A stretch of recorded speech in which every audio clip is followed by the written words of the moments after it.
Guys, welcome back to my YouTube channel. എന്ത് പട്ടിഷമാണെന്നല്ല നിങ്ങളിപ്പോൾ വിചാരിക്കുന്നത്. ആകെ 173 സബ്സ്ക്രൈബേഴ്സാണ് ഉള്ളത്. അവരെ കാണിക്കാൻ വേണ്ടിയിട്ടാണ് ഈ പട്ടിഷം. എന്നാലും കിടക്കിട്ട് നമുക്ക് വേണ്ടി ഒരു പഞ്ചൊക്കെ. ഓക്കെ, അപ്പോൾ ഇന്നത്തെ വീഡിയോ നമുക്കൊരു ഡിന്നർ ഉണ്ടാക്കാം. ഓക്കെ, ഇന്ന് കടയിൽ പോയപ്പോൾ അവിടെ ആണെങ്കിൽ കൂർക്കിരിക്കുന്നത്. എനിക്കാണെങ്കിൽ കൂർക്കെന്ന് വെച്ചാൽ ഭയങ്കര ഇഷ്ടമാണ്. അപ്പോൾ വിചാരിച്ചെന്നാൽ കൂർക്ക വാങ്ങാമെന്ന്. പക്ഷെ പിന്നീടാണ് ഞാൻ അതിൻ്റെ ചതി മനസ്സിലാക്കിയത് ഗൈസ്. അത് വൃത്തിയാക്കി എടുക്കാൻ ഒടുക്കത്തെ പാടാണ്.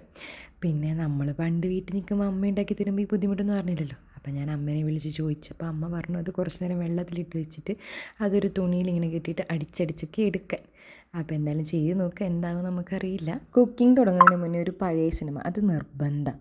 അപ്പോൾ നമുക്കിതാ പിടക്കൊഴി പോകുന്ന നൂറ്റാണ്ട് തന്നെ ആവാം. തള്ള വൈബായതാണോ എന്തോ ഇപ്പോൾ പഴയ സിനിമയോടൊക്കെ വല്ലാത്തൊരിഷ്ടമാണ്. അപ്പോൾ ഈ സിനിമ വെച്ച് നമുക്ക് കുക്ക് ചെയ്യുമ്പോൾ ആ ബോറടി അങ്ങ് മാറിക്കിട്ടും.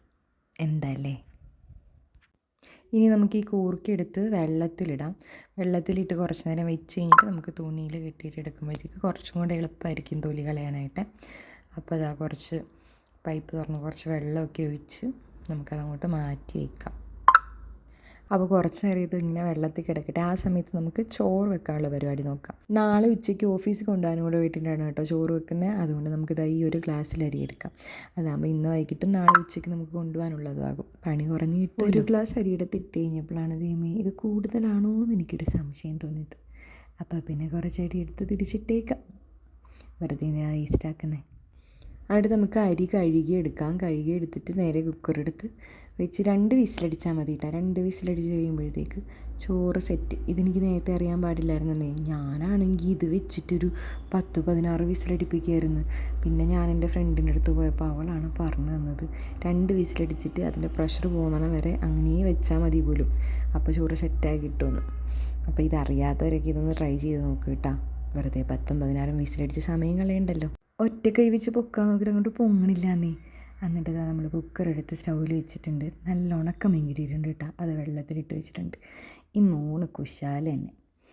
ആ സമയത്ത് നമുക്കിതാ പയറ് കറിക്കൊണ്ടുള്ള സവാള, തക്കാളി, വെളുത്തുള്ളി ഇതൊക്കെ എടുത്ത് അരിഞ്ഞ് വെക്കാം. കട്ടിംഗ് ബോർഡ് ഇല്ലാത്തത് കൊണ്ട് നമ്മൾ പ്ലേറ്റ് തിരിച്ച് വെച്ചിട്ടാണ് അരിയുന്നത്. എന്ത് ചെയ്യാൻ, അത് ദാരിദ്ര്യം തന്നെ. അത് അരിഞ്ഞ് വെച്ച് കഴിഞ്ഞിട്ട് അപ്പോഴത്തേക്ക് ചോറിനുള്ള വിസിലായി. അതാണ് ആ ചോറിന് 2 വിസിലടിച്ച് ചെയ്യുമ്പോൾ അത് ഓഫാക്കി വെച്ചിട്ട് വേണം നമുക്ക് പയർ കറി ഉണ്ടാക്കാൻ. ഒരു ബർണറല്ലേ വർക്കാവുന്നുള്ളൂ. അതാണ് ഈ കഷ്ടപ്പാടെന്നേ. അരിയട്ടെ ഷാജിയേട്ടാ. എനിക്ക് ഈ അരിയുന്ന കാര്യം വലിയ കഷ്ടപ്പാടാണ് കേട്ടോ. എൻ്റെ ഫ്രണ്ട് ഇവിടെ ഉള്ളപ്പോൾ അവളാണ് അരിഞ്ഞ് തരിക. എനിക്കാണെങ്കിൽ അരിയാനാണെങ്കിൽ കുറേ സമയം എടുക്കും. അവളാണെങ്കിൽ ഷടപടിയെന്ന് അരിഞ്ഞ് തരും.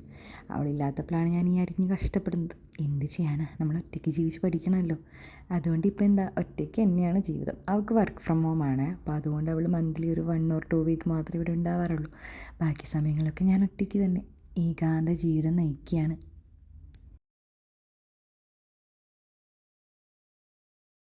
സവാള ഗിരി ഗിരി ഗിരി ഗിരി ഗിരി സവാള ഗിരി ഗിരി ഗിരി ഗിരി ഗിരി ഗിരി.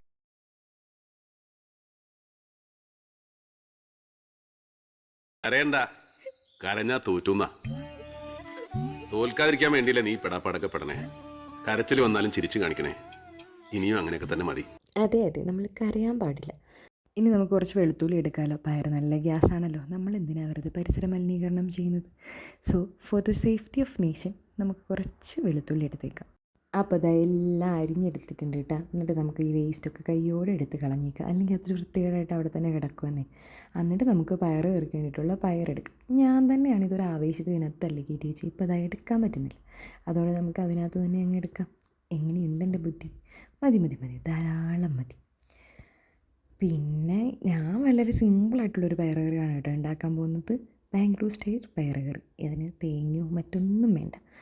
ഇതങ്ങോട്ട് നല്ല വൃത്തിക്ക് കഴുകിയെടുത്ത് കഴിഞ്ഞിട്ട് നമ്മളവിടെ അരിഞ്ഞ് വെച്ചേക്കുന്ന സവാള, തക്കാളി, വെളുത്തുള്ളി ഇതെല്ലാം കൂടി ഇട്ട് കുറച്ച് ഉപ്പ്, കുറച്ച് മുളക് പൊടി, കുറച്ച് മഞ്ഞൾപ്പൊടി ഇതെല്ലാം കൂടെ വെച്ച് കുക്കർ അടച്ച് വിസിലടിപ്പിക്കുക. എന്നിട്ട് ആ കറി ഒന്ന് കുറുക്കിയെടുക്കുക. കുറച്ച് കടുക് താളിച്ചൊഴിക്കുക. കറി തയ്യാറ്. സിമ്പിളല്ലേ. പയർ കറി അവിടെ നിന്ന് വിസിലടിക്കുമ്പോഴത്തേക്ക് ഇതിനെ നമുക്ക് വെള്ളത്തിൽ നിന്ന് എടുത്ത് മാറ്റി ഒരു തുണിയിലേക്ക് ആക്കിയിട്ട് കൊണ്ടുപോയി തല്ലി ചതയ്ക്കാം അങ്ങോട്ട്. അപ്പോൾ ഇത് വെള്ളത്തിൽ നിന്ന് എടുത്ത് ഈ തുണിയിലോട്ട് മാറ്റുന്നുണ്ട്. ഇത് മാറ്റിയിട്ട് നമുക്ക് പുറത്തെങ്ങാനും കൊണ്ടുപോയിട്ട് തല്ലി ചതയ്ക്കാം കേട്ടോ. അല്ലെങ്കിൽ അവിടെ മൊത്തം അഴുക്കാവും. നമുക്കിനി ഇത് ഈ തുണി കെട്ടിയിട്ട് ഇതിനെ പുറത്ത് കൊണ്ടുപോയിട്ട് അവിടെ ഇട്ട് തല്ലി തല്ലി തല്ലി അതിൻ്റെ കുറച്ച് തൊലി കളഞ്ഞെടുക്കാം. അതാകുമ്പോൾ നമുക്ക് ബാക്കി ചിരണ്ടി എടുക്കാം. അതിൻ്റെ ഇടയ്ക്ക് എൻ്റെ കയ്യിൽ പൊള്ളി. എന്ത് ചെയ്യാൻ, അടുക്കളയിൽ കയറിയാൽ പിന്നെ അതൊക്കെ സ്വാഭാവികമാണല്ലോ. അപ്പോൾ നമുക്ക് പുറത്ത് പോയിട്ട് ഇതിനെ കുറച്ച് വൃത്തിയാക്കി കൊണ്ടുവരാം. അല്ലെന്നുണ്ടെങ്കിൽ പിന്നെ അരിഞ്ഞെടുക്കാൻ കുറച്ച് ബുദ്ധിമുട്ടാണ്. ഇതാണ് ഞങ്ങളുടെ വിശാലമായ ബാൽക്കണി. വാ, അവനെ നമുക്ക് ഇവിടെ ഇട്ട് തല്ലിച്ചതയ്ക്കാം. റെഡി, 1 2 3. ഇങ്ങനെ തല്ലി തല്ലി എടുത്തപ്പോഴേക്ക് കുറച്ചൊക്കെ തൊലി പോയി കിട്ടിയിട്ടാ. ഇനിയിപ്പോൾ ബാക്കി തൊലി നമുക്ക് പിച്ചാത്തി വെച്ചിട്ട് ചുരണ്ടി എടുക്കാനേ പറ്റുള്ളൂ. അങ്ങനെ ചുരണ്ടി കളയാം. ഇതിപ്പോൾ കുറച്ച് സിമ്പിളായല്ലോ. ഇനി നമുക്ക് ബാക്കി ചുരണ്ടി കളയാം. അതാണ് ഏറ്റവും വലിയ കഷ്ടപ്പാട്. ഇതെന്തായാലും ഞാൻ ചുരണ്ടി വരുമ്പോഴത്തേക്ക് ഒരു സമയമാവും. എന്ത് ചെയ്യാനാ, ഇതൊക്കെ ഇനി എപ്പോൾ കഴിക്കാനാണോ എന്തോ. അങ്ങനെ പൊരിഞ്ഞ പോരാട്ടത്തിനൊടുവിൽ അതൊക്കെ വൃത്തിയാക്കി അരിഞ്ഞിതാ വെള്ളത്തിലിട്ട് വെച്ചിട്ടുണ്ട്. അത് വൃത്തിയായപ്പോൾ ഇതാ എൻ്റെ കൈ മൊത്തം വൃത്തികേടായിട്ടുണ്ട്. എന്നാലും കുഴപ്പമില്ല. ഇനി നമുക്ക് ഇതിനകത്തോട്ട് കുറച്ച് ഉപ്പ്, മുളക് പൊടി, പിന്നെ കുറച്ച് ചിക്കൻ മസാല, മീറ്റ് മസാല, മഞ്ഞൾപ്പൊടി ഇതെല്ലാം കൂടെ വെച്ചിട്ട് ഒന്ന് തിളപ്പിക്കണം കേട്ടോ. തിളപ്പിക്കുന്നത് ഇത് വെന്ത് കിട്ടാൻ വേണ്ടിയിട്ടാണ്. ഇത് വെന്ത് കിട്ടി കഴിഞ്ഞിട്ട് നമുക്ക് സാധാരണ പോലെ എണ്ണ ഒഴിച്ചിട്ട് മെഴുക്ക് പുരട്ടി അങ്ങ് എടുത്താൽ മതി കേട്ടോ. അപ്പോഴത്തേക്ക് ഇതാ നമുക്ക് ചോറ് സെറ്റായിട്ട് കിട്ടിയിട്ടുണ്ട്. അത് ഊറ്റിയിട്ടിട്ടുണ്ട്. പിന്നെ കൂർക്ക അതാണ്ട് വേവാൻ വേണ്ടി വെച്ചിട്ടുണ്ട്. പയറിൻ്റെ അവസ്ഥ എന്താണെന്ന് ഇത് തുറന്ന് നോക്കാം. ഇത് നല്ലോണം വെന്ത് കിട്ടിയിട്ടുണ്ട് കേട്ടോ. ഇനി ഇതിനകത്ത് കുറച്ച് കടുക് പൊട്ടിച്ചൊഴിച്ചാൽ മതി. അതൊന്ന് തിളയ്ക്കണം. ഇത് വറുക്കാവുന്നില്ലല്ലോ, അതുകൊണ്ട് ഒരെണ്ണം കഴിഞ്ഞാലേ ഒരെണ്ണം വെക്കാൻ പറ്റുന്നുള്ളൂ. അപ്പോൾ ഇത് തിളച്ച് വന്നിട്ടുണ്ട് കേട്ടോ. അപ്പോൾ ഇത് വെന്തോ നമുക്ക് ഇങ്ങനെ കുത്തി നോക്കിയാൽ മതി. അപ്പോൾ ഇത് വെന്തിട്ടുണ്ട്. അപ്പോൾ നമുക്കിതിനകത്ത് വെള്ളമൊക്കെ ഊറ്റി കളഞ്ഞിട്ട് ഇതിനി സാധാരണ മെഴുക്ക് പുരട്ടി ആക്കുന്ന പോലെ തന്നെ ഒരു ചീനച്ചട്ടിയിലോട്ട് കുറച്ച് എണ്ണ ഒഴിച്ചിട്ട് നമുക്ക് മസാല വേണമെങ്കിൽ കുറച്ച് മസാലയും കുറച്ച് ഉപ്പും കൂടി ഇട്ട് ഇങ്ങ് സെറ്റാക്കി എടുത്താൽ മതി. അപ്പോൾ കുറച്ച് എണ്ണ ഒഴിച്ചു. എണ്ണ ലേശം കൂടിപ്പോയിട്ടുണ്ടോ എന്നൊരു സംശയം, എന്നാലും കുഴപ്പമില്ല, നമുക്ക് പരിഹാരം ഉണ്ടാക്കാം. എല്ലാത്തിനും നമ്മുടെ ഈ പോകാൻ വഴി ഉണ്ടല്ലോ. അപ്പോൾ ഇത് ഇവിടെ വെച്ചിട്ടുണ്ട്. അത് അവിടെ നിന്ന് സെറ്റ് ആകുമ്പോഴത്തേക്ക് നമുക്ക് ഓടിപ്പോയി കുളിച്ചിട്ട് വരാം കേട്ടോ. ബായ്. അപ്പോൾ കുളിച്ച് സുണ്ടറിയായിട്ട് വന്നിട്ടുണ്ട്. നമ്മുടെ മെഴുക്ക് പുരട്ടി എന്തായാലും നമുക്ക് പോയി നോക്കാം. ഓടിവായോ. ഒന്നും സംഭവിച്ചിട്ടില്ല. ഞാൻ വിചാരിച്ചു കരിഞ്ഞ് കാണാൻ പോകുമെന്ന്. ഭാഗ്യത്തിനൊന്നും പറ്റിയിട്ടില്ല. അത് അവിടെ ഇരുന്ന് വെന്തുകൊണ്ടിരിക്കുന്നുണ്ട്. ഈ സമയത്ത് നമുക്കിവിടെ കിടക്കുന്ന പാത്രങ്ങളൊക്കെ കഴുകി വെക്കും. അല്ലാണ്ട് വീഡിയോ ഓഫായി കഴിയുമ്പോൾ CD മൂസി പറയുന്ന പോലെ 2 കൈകളൊന്നും വരില്ല കഴുകാൻ. ഞാൻ തന്നെ കഴുകേണ്ടി വരും. കൂർക്ക സെറ്റാകുമ്പോഴത്തേക്ക് നമുക്ക് വറക്കാനുള്ള മീനിനകത്തോട് കുറച്ച് മുളക് പൊടി ഇച്ചിരി ഉപ്പും ഇട്ടിട്ട് പുരട്ടി വെക്കാം. ഇപ്പോൾ മുളക് പൊടി ഉപ്പും ഇട്ട് വെച്ചിട്ടുണ്ട്. നമുക്കിനി അതെടുത്ത് വറക്കണം. അതിന് കൂർക്ക ആദ്യം സെറ്റാവണം. അങ്ങനെ മെഴുക്ക് പുരട്ടി സെറ്റായിട്ടുണ്ട്. ഇനി നമുക്ക് ആ എണ്ണയിൽ തന്നെ കുറച്ചും കൂടെ എണ്ണ ഒഴിച്ച് മീൻ വറക്കാം. ടിപ്പിക്കൽ മലയാളി തന്നെ, അല്ലാണ്ട് എന്താ അത്ര എണ്ണ വെറുതെ കളയാൻ പറ്റുമോ? എണ്ണയ്ക്കൊക്കെ എന്താ വില. അപ്പോൾ കുറച്ചും കൂടെ എണ്ണ ഒഴിച്ചിട്ട് നമുക്ക് മീനെടുത്ത് വറക്കാം. മീൻ വറുത്ത് കഴിഞ്ഞിട്ട് വേറൊരു ചീനച്ചട്ടി എടുത്ത് സ്റ്റൗവിൽ വെച്ചിട്ട് നമുക്ക് കുറച്ച് എണ്ണ ഒഴിച്ചിട്ട് കടുക് പൊട്ടിച്ചെടുക്കുക. അത് ഈ പയറ് കറിയിട്ട് ഒഴിക്കാൻ വേണ്ടിയിട്ടാണ് കേട്ടോ. പയറ് കറിയിൽ അതും കൂടി ഇട്ട് കഴിഞ്ഞാൽ പിന്നെ സെറ്റ്, നമ്മുടെ പണി കഴിഞ്ഞു. പിന്നെ കഴിച്ചാൽ മാത്രം മതി. അപ്പോൾ എണ്ണ ചൂടായി. നമുക്ക് കുറച്ച് കടുക് ഇടാം. കടുക് ഇട്ട് കഴിഞ്ഞിട്ട് നമുക്ക് എപ്പോഴും കുറച്ച് മാറി നിൽക്കുന്നതാണ് നല്ലത് കേട്ടോ. വെറുതെ എന്തിനാണ് മോന്ത വൃത്തിയിടാക്കുന്നത്.